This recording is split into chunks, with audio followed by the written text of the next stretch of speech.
Okay, are you ready? Yes. Perfect. It's nice to meet you. Yeah, My nice to name is meet you. Martina. Thank Hi. you. How are you doing? We are good. Yes, it's Friday. We are looking forward to the weekend, but yeah, we're very well. Nice to talk to you. Nice to talk to you as well. Do you usually take the weekend off? Always. Yeah, I think we do. Yeah. So I think when you work, I think when you're in a band, I think every day is a weekend day. It's weird. It's because Yeah, like that's what I thought.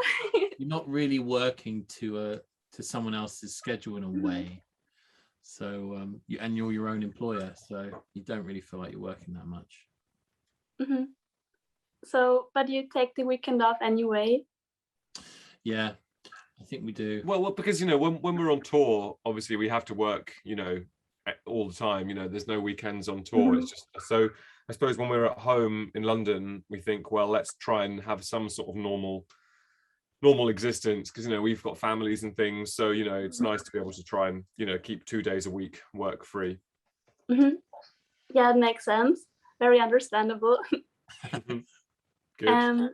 Okay, let's start with the first real question. Yep. I heard that your new album, The Dream, is inspired by a true crime podcast. Could you elaborate on that a bit? Well, it's kind of like, it's not directly inspired by a true crime podcast, but I listened to a podcast, I still listen to a podcast called My Favorite Murder, and it's these two women, Georgia Hardstaff and Karen Kilgariff, and they just talk about like their fascination with true crime, and they focus on a case-by-case basis each week. And so I've been listening to that since 2016, and I listen to it every day, and every week, sorry. And so inevitably, I think that kind of does is absorbed into the way you see the world. And when you see the world, you start writing about the world that you see, and so your writing just takes on that kind of true crime edge. And so there are some songs that are a bit about true crime situations, I suppose. And is there any particular song that's inspired by a true crime event that you heard about? Yeah, you have like Philadelphia is a story about the demise of a person, and they're so discombobulated they don't know that they're dying, but they're sort of having flashbacks to their life before their imminent demise, and that's one song. And then you have Happier When You're Gone, which is again a song about someone who's defending themselves and they end up killing the person who they're being defending against. And then you have another song called Losing My Mind, which is about the destruction of a family's life through the death of a child. Okay. Yeah. I'm excited to listen to them when the album is out. Yeah. Maybe I can figure out the true crime story that it's inspired by. Yeah. And I also read that you used to get really inspired by other people's work in the past, but that for the new album, you really got inspired by your own life. And that's why I wanted to ask if you could tell us some of your favorite references from the past and talk a bit about your inspiration from your real life for the new album. Yeah, so I suppose in the past, we famously, I suppose our first album, An Awesome Wave, was named after a quote from American Psycho, which is a novel by Bret Easton Ellis. Very good. And, that kind of, I suppose in a way, almost like was a bit of an announcement on our part, like, we're cool, we read cool books, and we want everyone to know it. Now, I'm being a bit ironic there. But also... there's an element. Yeah. And then we in that book, that album famously had a song called Fitz Pleasure, which was quite a sort of graphic, disturbing song based on a passage from a book called Last Exit to Brooklyn by Hubie Selby Jr. Hubert, I think. Hubie to his I friends. knew him. Hubie. So again, quite a cult book, quite a violent book, would you say?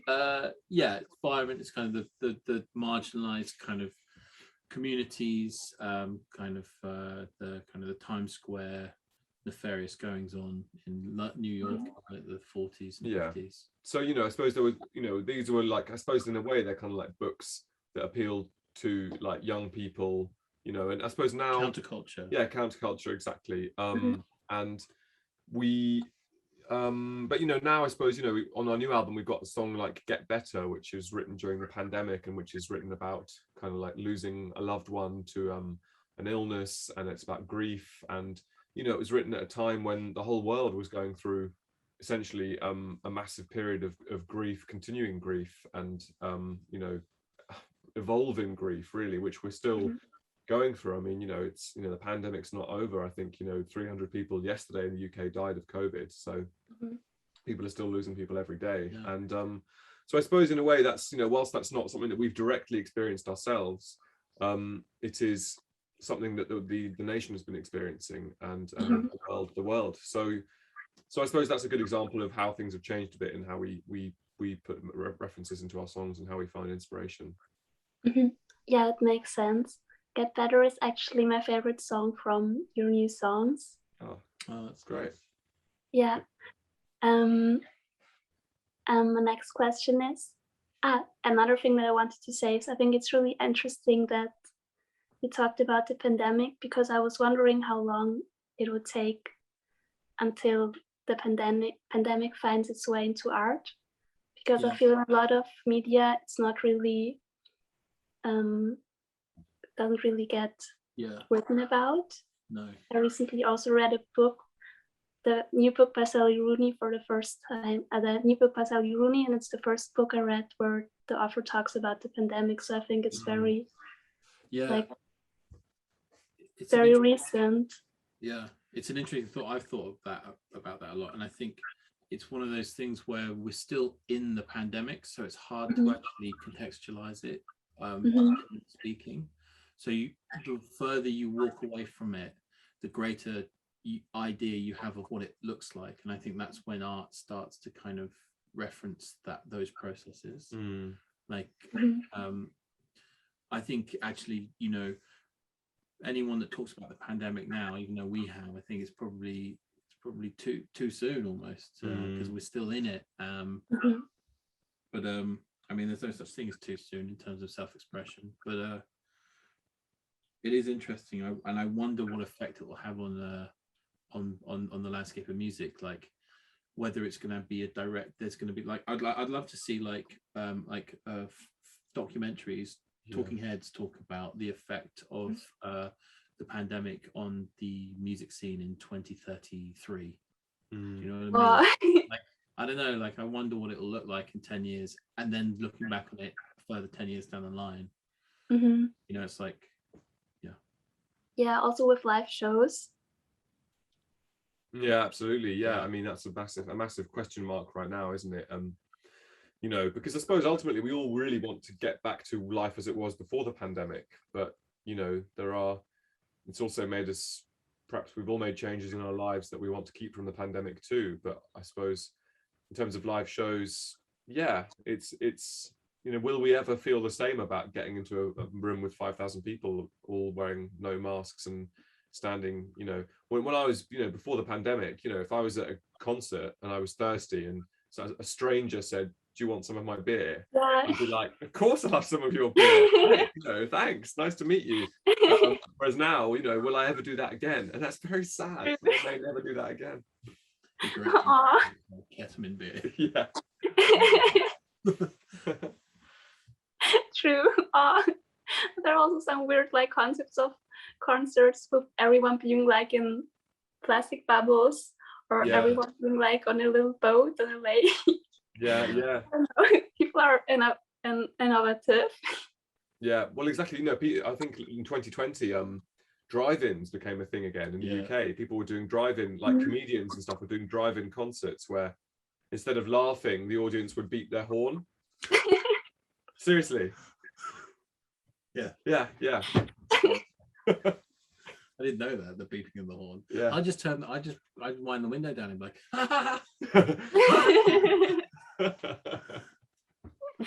Well, maybe there'll be like an Alt-J drive-through show.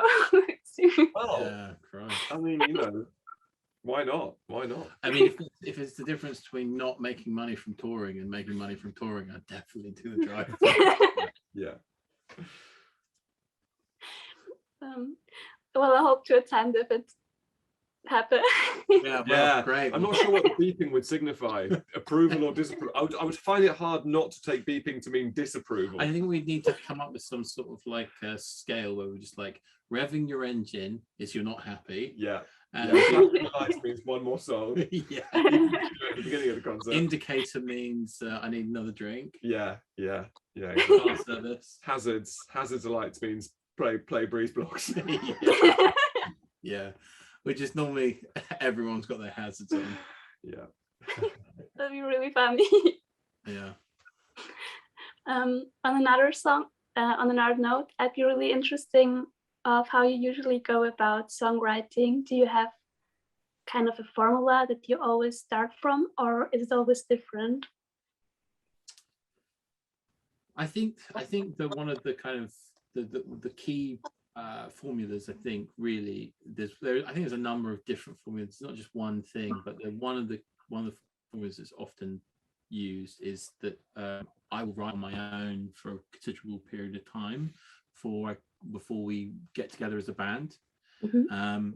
And then there we discuss through maybe a few of my ideas what we want this album to look like. And then we'll go through sort of like things like sound check jams that we've worked on or not worked on and just forgotten about. We uncover a lot of material that we may have misremembered. But I think one of the key formulas is that I write a lot before seeing the band, and then when we get together, it's you don't know what the writing, you don't know what's going to happen until it starts happening,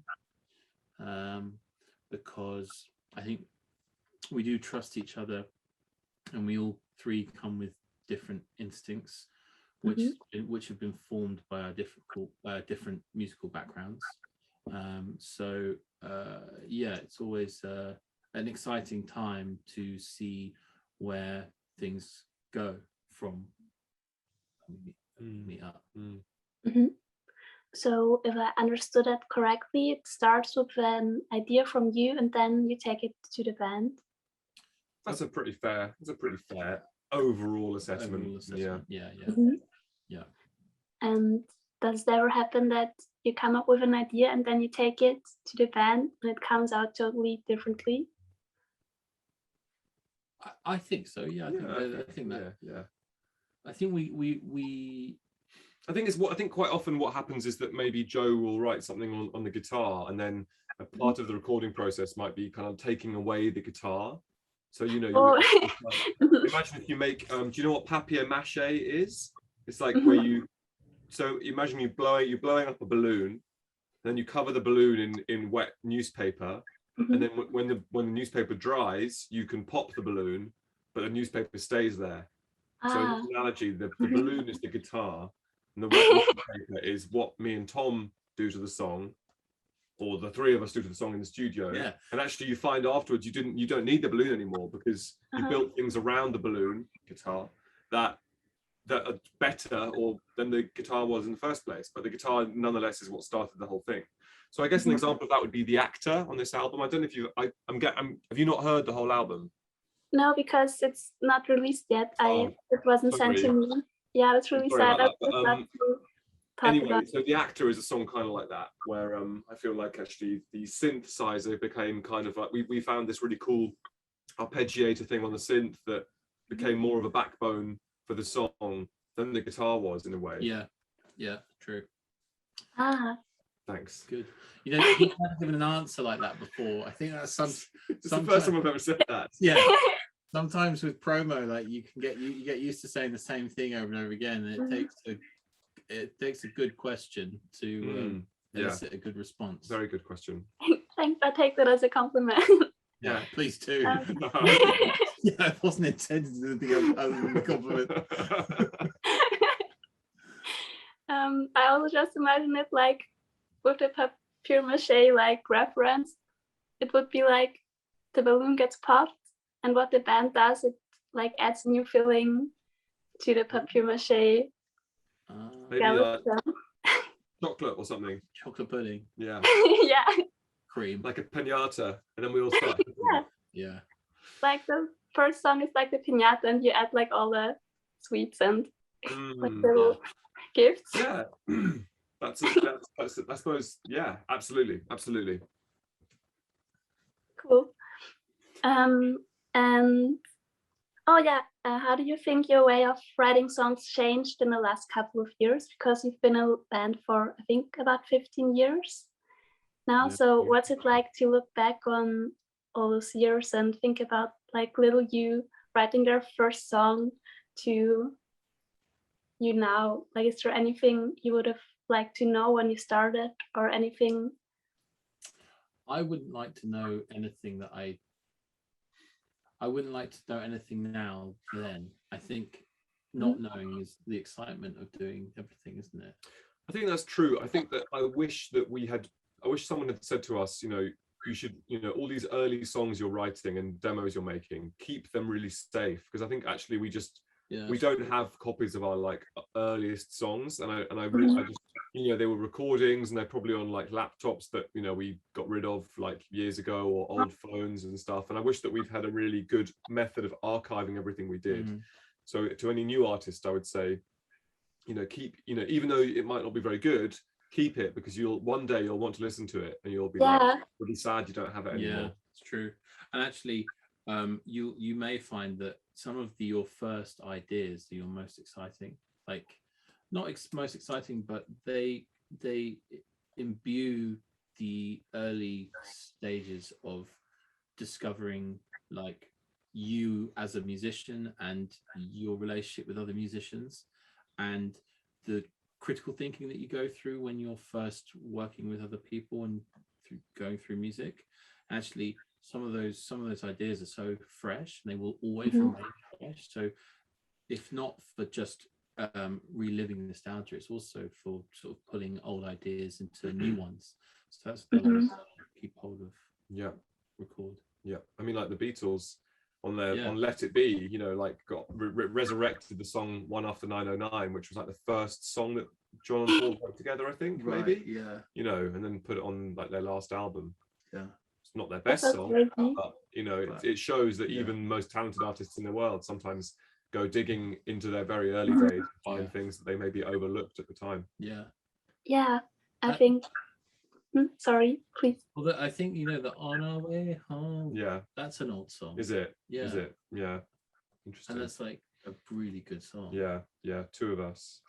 Yeah. Really cool. Also, Guns N' Roses are doing that with their new. I think they're releasing a new album, but the whole album consists of things they wrote many years ago, and they just now releasing it and re-recording it. So I think that's actually a really good tip for musicians out there to do that. Yeah. I can also imagine that like the first songs got a sort of naivety to them that the newer songs maybe don't have anymore. It's not something that I can particularly hear when I listen to your music, but I can imagine that maybe the longer you write songs, the more you think about it in a more, I guess, sophisticated way. Is that correct? I can't speak for anyone else, but I think your confidence builds over time, because you have each album is a testament. The reaction from the general public and like fans is it's a validating experience. So it gives you such confidence, which is kind of there's a value to that confidence when you start writing, that it's really important to the writing process for the next album. If people love your music, it does something to the writing of the next album. It really does. It's a special kind of source.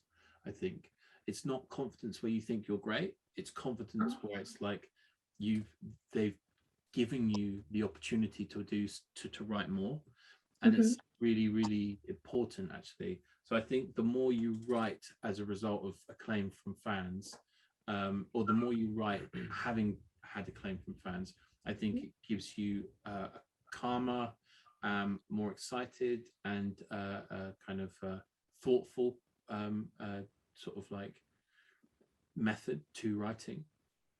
Yeah, that actually makes sense, because when you start out, you don't know if anyone is ever going to listen to your songs. Maybe like more than 5 people on YouTube who click on it by accident or something like that. So yeah, I can imagine it being really nice that you know, okay, everything you write from now on, there is actually a lot of people who are going to listen to it. There's a place for it. That we've kind of created a place for it, and that's really nice. You know? That's really nice. Like your private corner of the music world.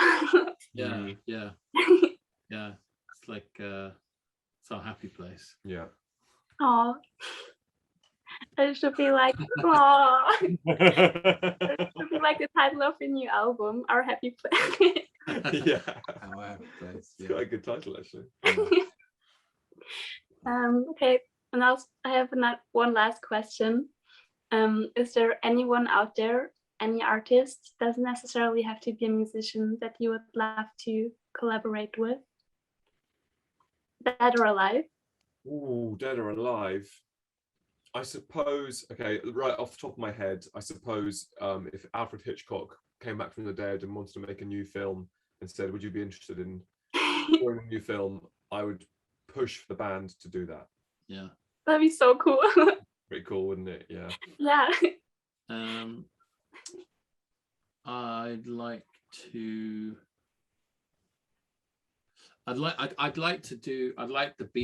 all of the Beatles to do backing vocals on one of our songs. Yeah. In the same environment that they did Get Back in, like Let It Be. They're just sort of like, all right, yeah. Just loads of toast and cigarettes everywhere. Like loads of people in suits going around, just sort of like handing like pieces of paper and like fucking pints, and like they're kind of sort of like, yeah, I'd like them to do back vocals on a song, and then be like, yeah, you're a good writer actually. I don't mind. It's not bad, you know. It's not bad. It's a bit brummy. It's not bad, you know. No, I can't do it. I'm coming out Birmingham. Sorry. Yeah, I'd say That'd the be Beatles. really do cool. backing vocals. Yeah, too. And then you would like have to do a music video on like the roof where the final Beatles concert took place, but the director would be Alfred Hitchcock. Yes, Very I good. like it. I like it. Very good. The Beatles could have worked with Hitchcock. Yeah. They were contemporaries. Yeah, they were contemporaries. Yeah. That would have been really cool, actually. Yeah.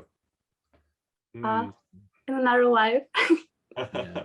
Something to think about over the weekend. Well, Yeah. it was probably about 65 at the time. Yeah. He probably was just like, fucking music. Yeah. Fucking music. Like I like True. what they did in the. I just about liked what they did in the 50s, early 60s. Well, he had his big. He had Bernard Herrmann, didn't he? That was his Right, composer yeah. he used a lot. So Hermie Burnham. Hermie Burnham. Hubie Burnham. Yeah. Sorry. I love it. Yeah, that was my final question. Thank you so much for your Okay, time. All right. Cool. I think it was a really interesting talk. Yeah. Same I here. have read a lot of new insights into your music. I hope our readers get them too. Yes. Well, thank you very much for really nice to talk to you. And really. And when you get the I hope someone sends you a link to listen to the album. Maybe Martin. Oh, that'd be really nice. I love that. Yeah, let's make that happen. Yeah. I can send it. Great. There we go. Thank you very much. Have a nice day.